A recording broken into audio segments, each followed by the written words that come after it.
तो चलिए ध्वनि के फंडामेंटल प्रिंसिपल्स को समझते हैं। ये कैसे कंपन से सेंसेशन तक पहुंचती है। एक भिनभिनाती मक्खी, एक पक्षी और एक घंटी, इन सब में क्या कॉमन है? इनकी आवाजें एक ही चीज से शुरू होती हैं। असल में ये सब कुछ वाइब्रेशन के बारे में है। किसी भी चीज का तेजी से आगे पीछे होना। देखिए, ये क्लासिक एक्सपेरिमेंट दिखाता है कि कैसे अदृश्य वाइब्रेशंस में भी एनर्जी होती है। तो पॉइंट ये है कि वाइब्रेशन के बिना साउंड हो ही नहीं सकती। ठीक है, साउंड तो बन गई, पर ये हमारे कानों तक पहुंचती कैसे है? इसे ट्रैवल करने के लिए एक मीडियम की जरूरत होती है। ये सॉलिड, लिक्विड या गैस कुछ भी हो सकता है। इसे स्लिंकी के एग्जाम्पल से समझिए। एक सिरे पर धक्का देने से वेव दूसरे सिरे तक जाती है।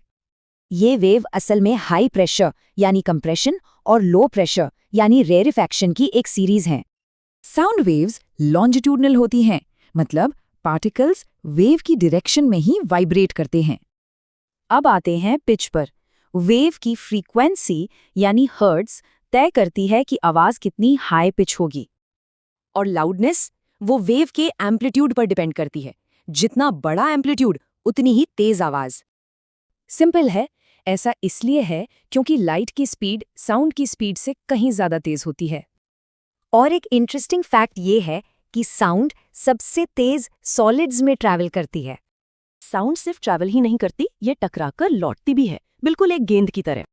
इसी रिफ्लेक्शन को हम एको कहते हैं। पर एको सुनने के लिए कंडीशन है। और रिफ्लेक्टेड साउंड के बीच कम से कम 0.1 सेकेंड का गैप होना चाहिए। पर क्या हम हर तरह की आवाज सुन सकते हैं? नहीं, हमारी सुनने की भी एक लिमिट है। 20 हर्ट्ज से कम होती है इंफ्रासाउंड और 20,000 हर्ट्ज से ज्यादा होती है अल्ट्रासाउंड।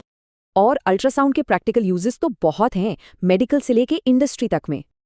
तो एक मामूली वाइब्रेशन से शुरू होकर साउंड एक एनर्जी वेव बनकर इंफॉर्मेशन पहुंचाती है। साउंड हमें एक छिपी हुई दुनिया दिखाती है। सोचने वाली बात है, और क्या क्या है जो हम देख सुन नहीं पाते?